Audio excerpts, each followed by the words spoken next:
Rétrofutur. Pourquoi la Chine a fait construire des villes fantômes? Quand on se balade en Chine, à tel ou tel endroit, on peut voir des villes qui ont été construites pour des millions de personnes et à personne qui y habite. C'est la question d'aujourd'hui. Ces villes fantômes chinoises avec la Tartarie. Quelle est la connexion on peut avoir avec ces villes fantômes et la théorie de la Tartarie, les villes souterraines, la montée de la boue? On regarde ça.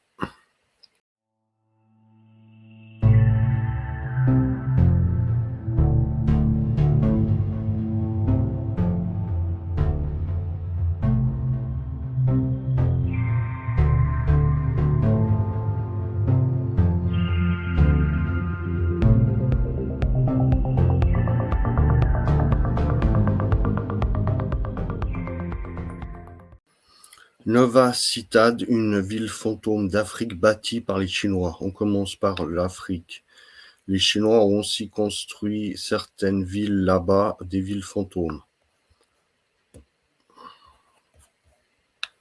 Drôle de ville qui vient de pousser en Afrique puisqu'à Nova Citad de Quilamba, aucun appartement ou presque n'est habité.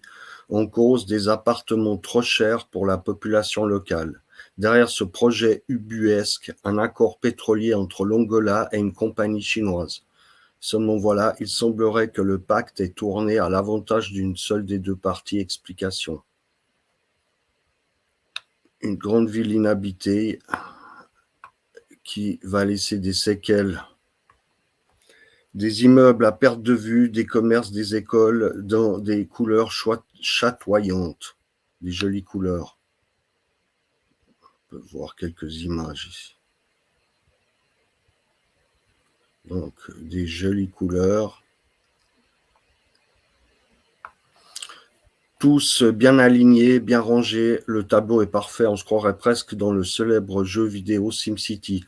Reste un problème, et pas des moindres, cette ville flambant neuve située en Angola n'a pour l'instant que très peu d'habitants puisque sur les 2800 appartements, seuls 220 ont trouvé acquéreur alors que la ville a la capacité d'accueillir 500 000 personnes. Comment expliquer une telle désaffection? Dans une interview réalisée par la chaîne de télé anglaise BBC, Elias Isaac, membre de l'Open Society Initiative of Southern Africa, explique que la classe moyenne n'existe pas dans le pays et que personne n'est du coup intéressé par ce type de logement. Un projet tenu par la Chine. Mais alors pourquoi s'être lancé dans un tel chantier? Derrière celui-ci se cache principalement un accord entre une entreprise d'État chinoise et l'Angola. Ainsi, les deux parties ont conclu un marché sur la base de la construction d'une ville en échange de concessions pétrolières. Résultat, ce procédé qui devait être gagnant-gagnant n'aura profité qu'à une seule des deux parties. C'est pas l'Angola avec ses immeubles vides qui a gagné. Cette ville flambante neuve, située en Angola, n'a pour l'instant que très peu d'habitants, puisque sur les 2800 appartements, seuls 220 ont trouvé acquéreur.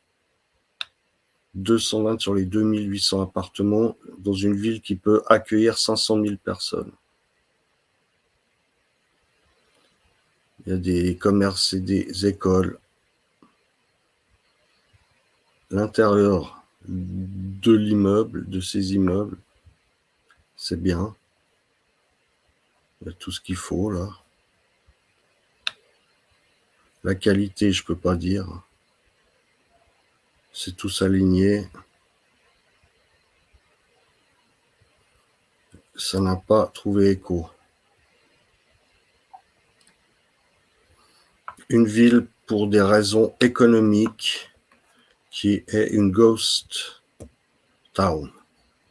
On peut voir des images de ce qui se passe dans ces ghost towns en Chine. C'est des tours qui s'alignent les unes aux autres. Il y a quelques habitants et puis l'administration, pratiquement tout est vide.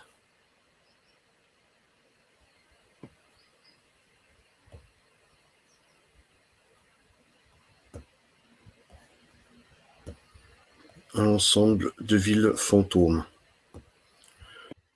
Des dizaines de villes fantômes en Chine. Ambiance fin du monde en Chine où de très nombreuses villes sont totalement à l'abandon.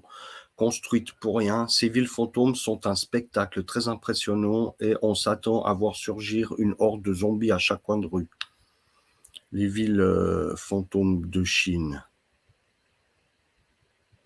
Dans toute la Chine, et Dieu sait que c'est grand, on trouve des villes fantômes dans lesquelles on ne croise que quelques habitants qui tentent de survivre dans ce paysage de désolation, digne des meilleurs films sur la fin du monde. Construites trop vite en prévision d'un fort afflux de population, ces villes se sont révélées de véritables gouffres financiers et leur destruction aurait engendré des coûts supplémentaires. Ils auraient construit ces villes en attente d'un fort afflux de population. On ne sait pas pourquoi il y aurait eu cet afflux de population. C'est ainsi que des quartiers entiers sont laissés à l'abandon aux quatre coins du pays. On trouve même des centres commerciaux et un parc d'attractions dans lequel on ne croise pas une âme. Parmi les villes fantômes chinoises, la commune d'Orsos dispose d'un quartier tout neuf, Kangbashi New Area. Ce projet immobilier a coûté plus de 161 milliards de dollars, mais a dû être abandonné quelques mois avant sa finition.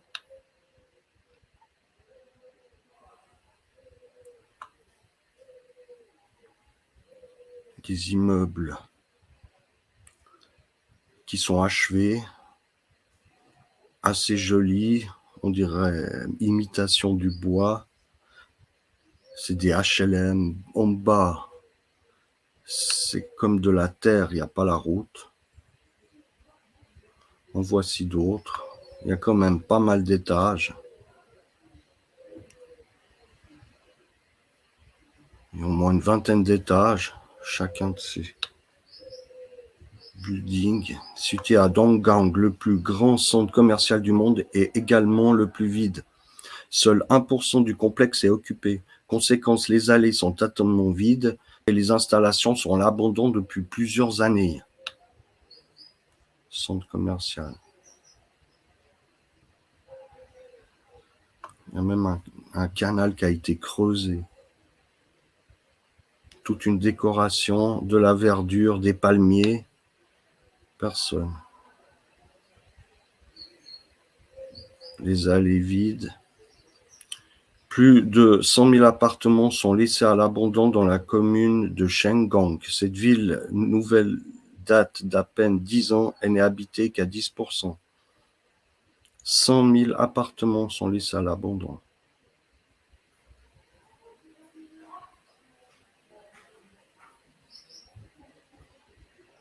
Là, on retrouve le style gréco-romain avec une maison à taille humaine.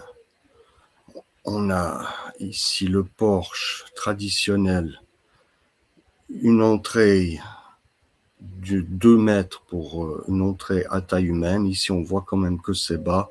C'est une maison vraiment petite. Ils ont imité la montée du porche et comme s'il y avait eu une limite qui n'avait pas été atteinte par-dessous. C'est important pour la montée des bouts. On dirait que cette maison, elle a été enfouie. C'est été voulu.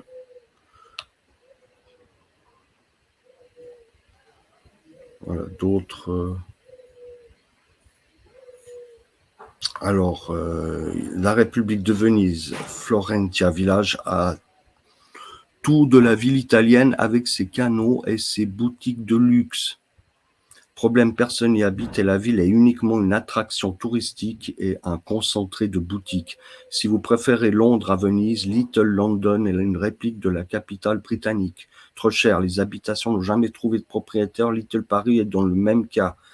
Ils construisent des endroits entiers qui sont des répliques, de la copie de ce qui se fait dans le style des autres endroits. Donc là, Venise, si on regarde comment c'est à Venise, c'est beaucoup plus fin que ce qu'on peut voir ici.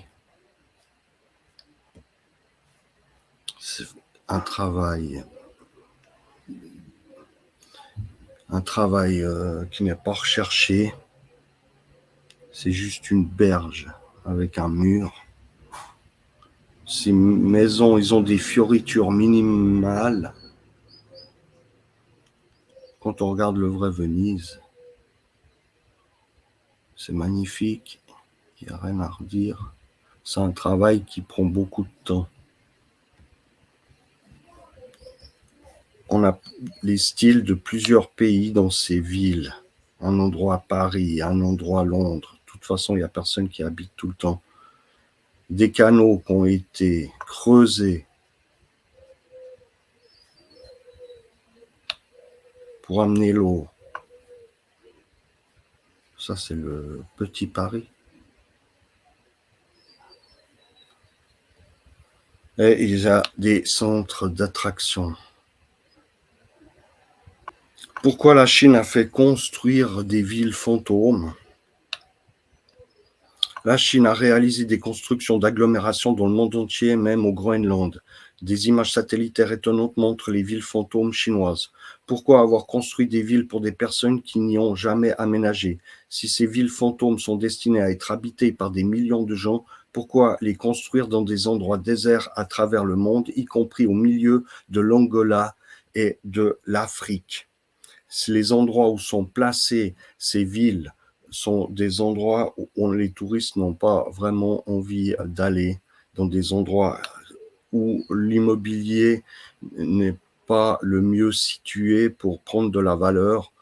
C'est le meilleur marché absolu qui a été pris en compte pour situer ces villes. Le problème qu'il y a, vous construisez une ville comme ça, après il faut peupler les habitants, personne n'a des repères, tout le monde arrive et est nouveau. Personne ne connaît, il est où le bon restaurant, il est où, on ne sait pas encore ouvert, personne ne connaît. Alors normalement une ville, ça va petit à petit, elle se développe petit à petit. Et chacun apprend ses repères et la ville commence à avoir une âme. Ici, on a des villes où tout le monde doit arriver et est nouveau en même temps, sans aucune habitude. C'est vraiment pas facile d'aller peupler une ville entière comme ça. Il faudrait préférer d'abord commencer par des villages qu'on agrandit rapidement au fur et à mesure que les gens arrivent. Le Daily Mail au Royaume-Uni a publié un article sur les villes fantômes chinoises qui ont été construites à l'intérieur des terres, souvent dans des zones inhabitées et désolées. Si toutes ces constructions étaient réalisées pour des raisons strictement commerciales, n'aurait-on pas préféré la magnifique côte angolaise, endroit de villégiature autrement plus agréable que ces régions éloignées? On se demande pourquoi de tels terrains ont été pris en compte. Public China International Trust Investment Corporation a construit une ville en Angola et l'a appelée la nouvelle cité de Quilamba, qu'on a vu tout à l'heure. Selon Louise Redver de la BBC, c'est une agglomération résidentielle de 750 immeubles de 8 étages, une douzaine d'écoles et plus de 100 magasins. On a vu tout à l'heure que personne n'a été intéressé par ces villes trop chères pour la population angolaise, même si on les a situées dans des endroits désertiques, avec une fabrication somme toute très rapide. Des images satellitaires étonnantes montrent certaines de ces villes fantômes, qu'on peut voir ici en Chine. Il se pourrait que la Chine construise des villes refuges. Là, on rentre bien dans le sujet, notre émission Rétro-Futur, dans ce qu'ils considèrent comme des lieux sûrs après un cataclysme, déplacement d'épaule, effondrement de plaques, montée rapide des océans, ce genre de cataclysme dont on parle dans la Tartarie avec l'ensemble de ces immeubles en Occident, que ce soit à Paris, à Londres ou à New York, où les fenêtres sont au-dessous du niveau du sol pour le premier étage. Et on a pu voir dans certaines vidéos que ça s'enfonce encore assez profondément. Donc, on peut en conclure qu'il y a une montée de la boue en Occident qui a été une sorte de cataclysme. Il y a pu y avoir des déplacements de personnes temporaires. Peut-être que la Chine sait quelque chose de ce que l'avenir nous réserve et a déjà pris les mesures qui s'imposent. Même si la raison d'être de ces villes n'est pas expliquée par la Chine. Tout n'est pas clair. Google ne montre pas seulement des complexes de logement, mais des villes entières. Les images montrent les villes tentaculaires où les routes sont étrangement vides dans des régions reculées de la Chine. Des bâtiments élaborés, des espaces publics déserts, à l'exception de quelques véhicules du gouvernement près des bureaux des autorités. Selon certaines estimations, le nombre de logements vides serait de l'ordre de 64 millions. Il y aurait une probabilité d'élévation du niveau des mers de l'ordre de 20 pieds, de Hue au sud, le long de la côte du Vietnam. Il est intéressant de noter qu'aucune des villes fantômes n'est située dans la zone sud de la Chine, où la côte risque de s'enfoncer dans le cadre du naufrage de la plaque tectonique indonésienne. Les autorités chinoises pourraient ainsi s'attendre à une montée des eaux. Pour finir l'article, quel est le but de ces villes fantômes construites dans les terres et non dans les zones côtières? Est-ce que la Chine envisage de délocaliser ses citoyens des côtes ainsi que des provinces du sud et de l'ouest près de l'Inde? Tirez vos propres conclusions. Des villes fantômes. On peut voir des quartiers ici. On est en Chine. On peut voir un peu l'ambiance qu'il y a dans ces villes.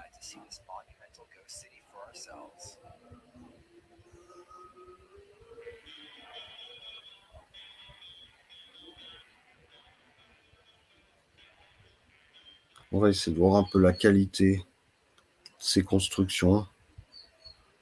Là, on est semble-t-il dans un centre commercial.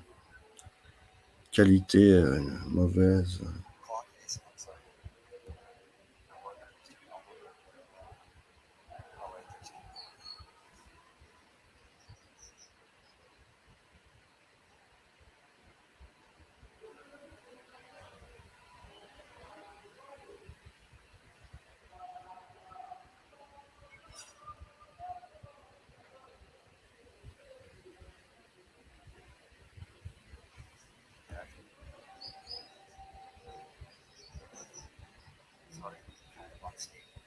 C'est délabré.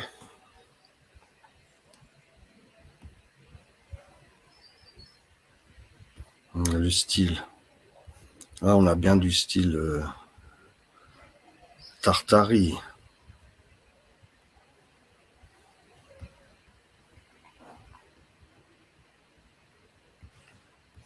Tout est creux à l'intérieur. C'est de la décoration posée par-dessus. Comme ça, la même chose. Tout est creux. On a de l'imitation.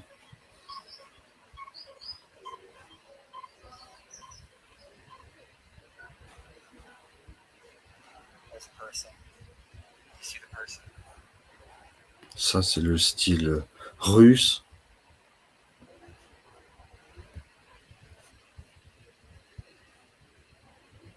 De loin, ça donne. Et ici, on a un style avec un dôme. Ici, ça doit être Polaris. Représenter Polaris. De trois assez haut. Une porte gigantesque. Là, on voit une personne, là. Vraiment, c'est les grandes portes comme dans les immeubles Tartarie.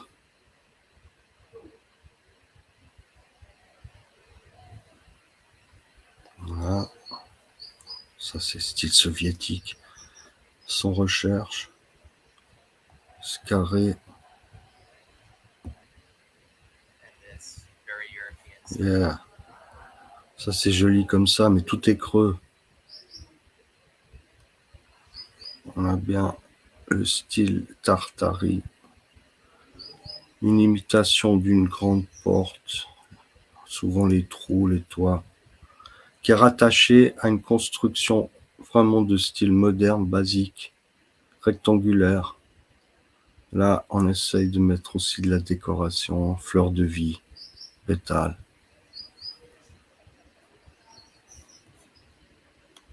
Celui-là, le bâtiment, il a vraiment l'air brûlé, calciné, celui-là. Ouais. Il a vraiment l'air brûlé, calciné.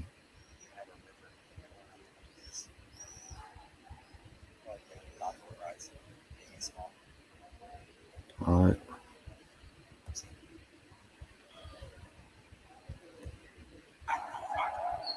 Ok. Donc on a vu un peu le style. C'est un mélange d'une mauvaise qualité, évidemment. On peut se retrouver dans des endroits où on a l'air d'être à Paris, dans des endroits où on a l'air d'être à Londres, ou bien à Venise. On a des villes souterraines, une couche après couche. Je prends comme avis dans ces tartaries que l'on creuse au fur et à mesure des couches, on remonte dans le temps des villes, on va pouvoir donc remonter aux possibilités de construction des villes, des habitants d'une ville il y a 500 000 ans ou 10 000 ans. Ça dépendra de la montée, de la boue qu'il y a eu. Une ville souterraine. Une ville souterraine est une série d'espaces souterrains reliés qui peuvent fournir un refuge défensif, un lieu de vie, de travail ou de shopping, un système de transport en commun, mausolée, cave à vin ou de stockage, citerne ou canaux de drainage ou plusieurs d'entre eux. Endroit de vie. Le terme peut également faire référence à un réseau de tunnels qui relie des bâtiments sous le niveau de la rue, pouvant abriter des immeubles, de bureaux, des centres commerciaux, des stations de métro, des théâtres et d'autres attractions. Ces passages sont généralement accessibles via l'espace public de l'un des bâtiments qui y sont connectés et ont parfois également des entrées séparées. Cette dernière définition englobe de nombreuses structures modernes, tandis que la dernière couvre généralement le système de tunnels de l'Antiquité à nos jours. Les villes souterraines sont particulièrement fonctionnelles dans les villes au climat très froid ou chaud, car elles permettent aux activités d'être accessibles confortablement toute l'année sans tenir compte de la météo. Les villes souterraines sont de nature similaire au système de Skyway et peuvent inclure certains bâtiments reliés par des skyways ou des couloirs aériens plutôt que souterrains. À Skyway, c'est les escaliers qui montent tout seuls. Donc, on a ici un centre commercial à Taipei qui est souterrain.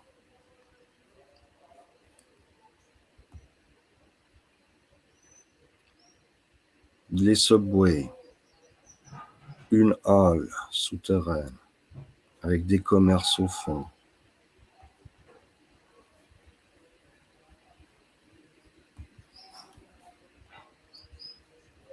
Là, c'est une construction à moitié. Ça doit être un des endroits qui permet d'accéder au souterrain. Voici un passage complètement souterrain, une galerie marchande.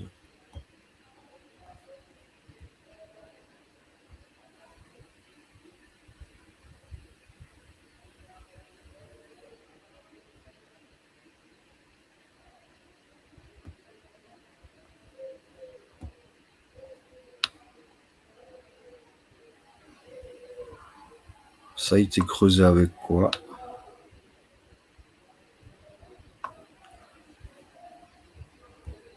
On peut parler de villes souterraines.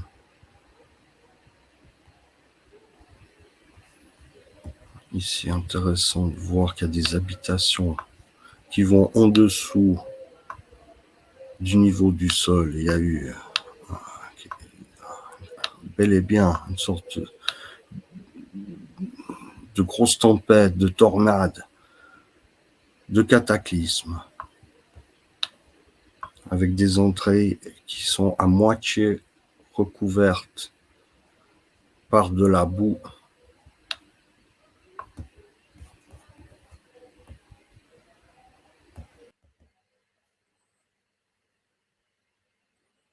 On part dans un ensemble d'images pour retracer l'esprit de la Tartarie. Qu'est-ce que c'est?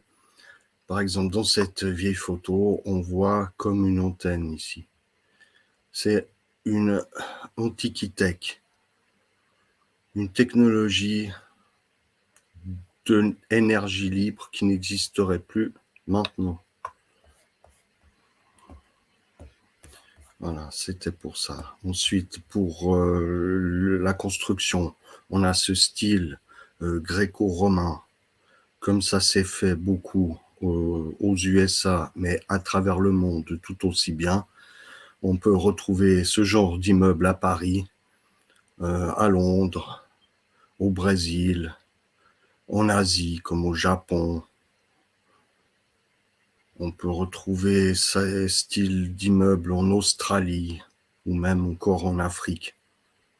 Toujours des colonnes, des entrées souvent démesurées, pouvant aller jusqu'à 10, 12 mètres, des statues, des fioritures bien faites, du travail bien fait. Comme celui-ci, c'est du travail qui est bien fait.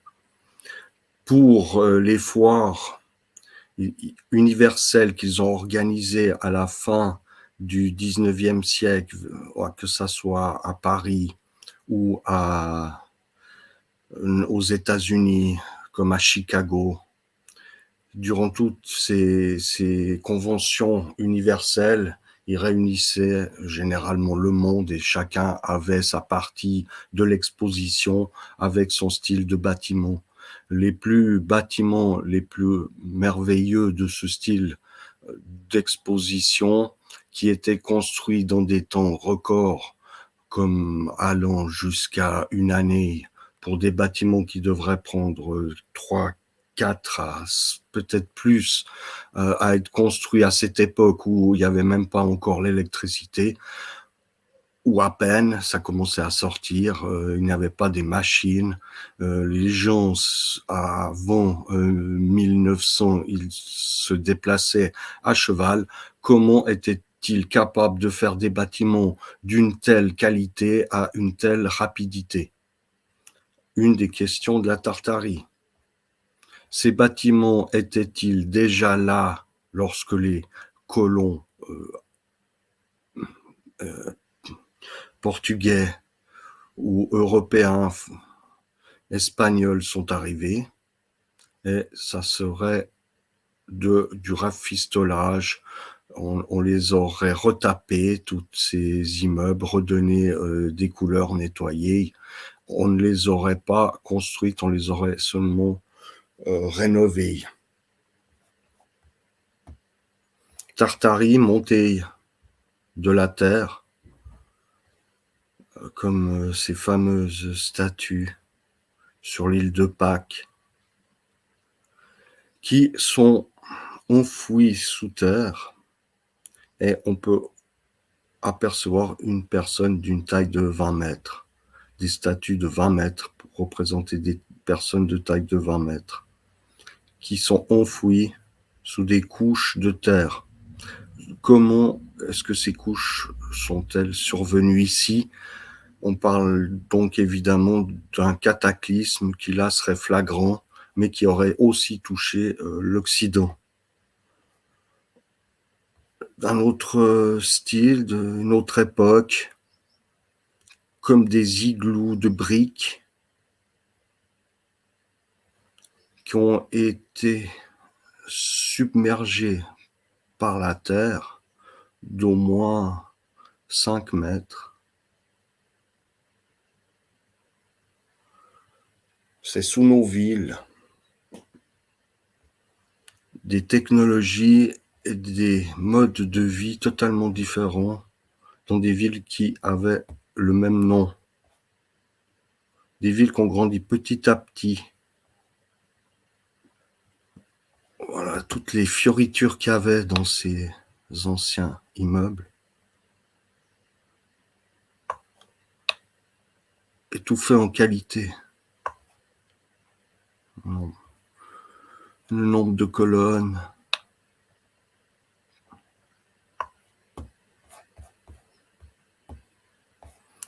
La terre qui envahit, comme là, ça doit être le Machu Picchu au Chili. Machu Picchu au Chili, où on voit une vieille photo quand ils l'ont découvert avec toute la terre et la végétation qu'il y avait dessus.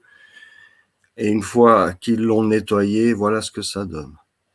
D'où vient toute cette terre qui est tombée au cours de quelques milliers d'années? D'où vient cette terre? Qu'est-ce que c'est?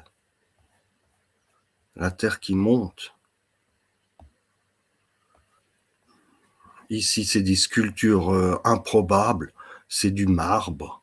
Et on peut voir la délicatesse du mouchoir qui est représenté ici, qui a, selon les connaissances que l'on a actuellement de la sculpture, qui ont été donc sculptées dans le marbre. Le marbre, il suffit de taper mal pour que il parte en morceaux, qui s'effritent, qui se cassent. Donc, pour une statue d'une telle complexité, on arrive à une épaisseur de marbre ici extra fine, où même lorsque l'on met une torche, on peut voir à travers le marbre, tellement c'est fin. Comment peut-on arriver à sculpter une telle qualité pour un mouchoir? C'est comme c'est difficile, les replis des habits qui est très difficile à rendre. Une statue d'une extrême finesse, d'une technologie qui nous est étrangère. D'autres représentations de la Tartarie. Là, on voit clairement, et on peut trouver ces fenêtres ici encastrées dans tout New York, pratiquement dans les quartiers, si vous regardez bien, au sol ou à Paris. On pourra montrer, je pense qu'il y en a quelques-uns d'exemples qui sont actuels, puisque c'est toujours actuellement que ces fenêtres sont encastrées. Ça fait partie du décor, personne ne se pose de questions. Pourtant, dans chacune de ces maisons, on peut se rendre compte après que le niveau du sol n'est pas exactement au même niveau que les entrées, le palier. Alors souvent, on met des petits escaliers pour arriver jusqu'au palier, puisque la montée de la terre n'a pas atteint une limite qui permettrait de penser qu'on est au rez-de-chaussée. Il est juste en dessous. Là, on trouve des colonnes, comme on voit souvent dans les maisons de Tartarie. Les colonnes, elles sont ici, toujours le toit, des hautes portes, la petite montée. Et là, on voit encore qu'il y a des colonnes qui sont sous le sol. Ici, les fenêtres sous le sol, à ce niveau ici, elles s'enfoncent dans le sol. Pourquoi construire des fenêtres sous le sol?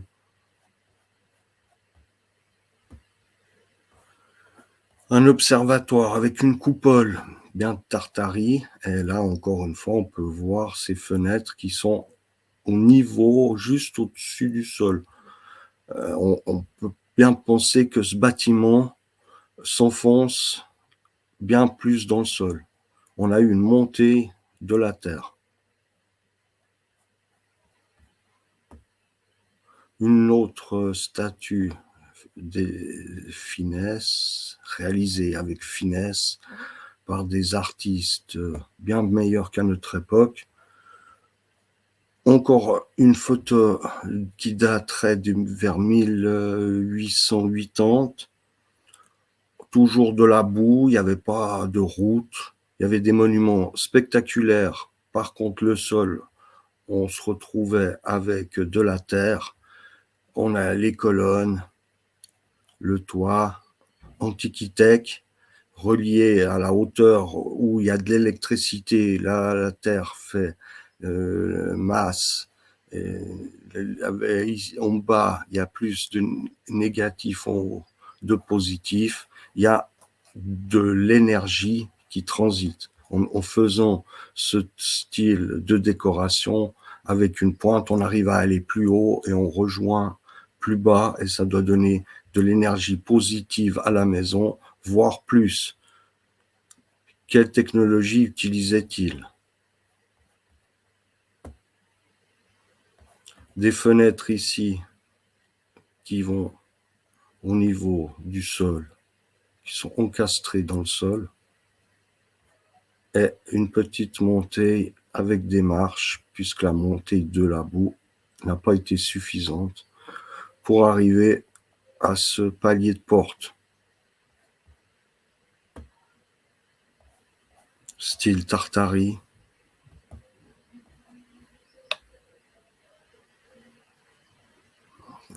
Ici aussi, encore dans les mêmes styles d'années, 1890.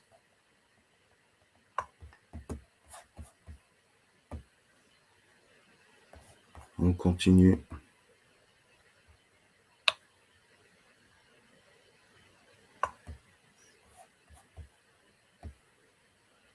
Une statue, il faut voir la qualité de sa petite laine. C'est toute la dentelle. Et ici, il y a les plis de la robe. C'est pour vraiment difficile à réaliser. Il faudrait encore voir l'épaisseur du chandail pour voir encore comment ça a été taillé, à quelle épaisseur, sans casser. On a dans les Tartaries des portes gigantesques pour des personnes qui pourraient mesurer jusqu'à 10 mètres, souvent, peut-être encore plus, suivant les portes. Je peux retrouver des photos où on voyait la clé qui était bien au-dessus de la taille d'une personne. Il fallait prendre un escabeau pour aller ouvrir. Donc, c'est bien que ces portes étaient utilisées par des personnes de plus grande taille. En Russie, à peu près le même style, comme l'arc de triomphe à la mode russe. À Pompéi, des gens qui sont recouverts de lave suivant le narratif. Moi, je penserais plutôt des gens qui ont été transformés en pierre. Certaines personnes vont jusqu'à penser pour ces sculptures tellement bien réalisées que ce sont des gens qui se sont transformés en pierre. J'ose le dire, mais il y a beaucoup de légendes chinoises, enfin beaucoup de légendes chinoises, en tout cas une légende chinoise ou indienne qui parle d'une eau qui coulait à une certaine époque et lorsqu'on la touchait, on pouvait devenir une pierre. Donc cette eau peut être giclée sur un sujet et le sujet commencera à se transformer petit à petit en pierre. Le bois, bien entendu, peut, sous certaines conditions, se transformer en caillou. Encore du grand art qui reste inexpliqué, c'est les traces de la main dans la cuisse. On voit que les doigts s'enfoncent, que la peau elle est poussée. Donc, comment on va aller creuser ici pour faire cet effet de peau enfoncée.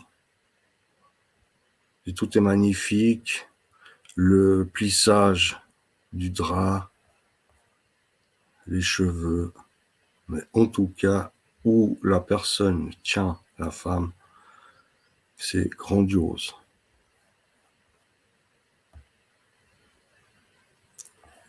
Si les news sont fake, imagine comment mauvais est l'histoire. Pratiquement tout est inventé. Et il y a certaines situations pour marquer une guerre, par exemple. Si on a perdu une guerre, on attend un petit peu, puis on transforme l'histoire pour avoir gagné la guerre. Comme ça, on est les gagnants. C'est juste une période de transition, on raconte ce que l'on veut. Comme on est blanc, on va raconter une histoire pour les blancs. Si on est noir, on raconte une histoire pour les noirs. On devrait unifier toutes ces histoires et commencer à regarder un peu plus proche de tout ce que le mainstream nous raconte. Toutes leurs histoires, il y a toujours quelque chose à dire. Si vous prenez chacun des bâtiments qui ont été construits à de grandes rapidités, par exemple aux États-Unis, vous verrez que c'est toujours le même à la même année. Ils venaient de sortir du soi-disant western, où on envoyait des bicoques faites avec du bois, mais pendant ce temps, ils construisaient des immeubles comme aujourd'hui on n'en fait plus, où il y avait si peu d'habitants, ils construisaient par exemple des fois des bibliothèques énormes pour des villes qui actuellement encore, ces bibliothèques sont trop énormes à notre époque pour ces villes qu'il y a 150, 200 ans. Plein de mystères qui entourent encore l'Amérique. Même l'Europe avec la montée de la boue qui semble avoir touché aussi l'Europe. Y a-t-il un événement qui va survenir prochainement? Le Soleil se rapproche-t-il de la surface de la Terre? La chaleur va-t-elle devenir insupportable? On pourrait penser c'est ce genre de questions qu'on peut s'imaginer quand on regarde Rétro Futur. Si vous avez aimé la vidéo, un pouce, et sinon abonnez-vous pour voir la suite. Ciao.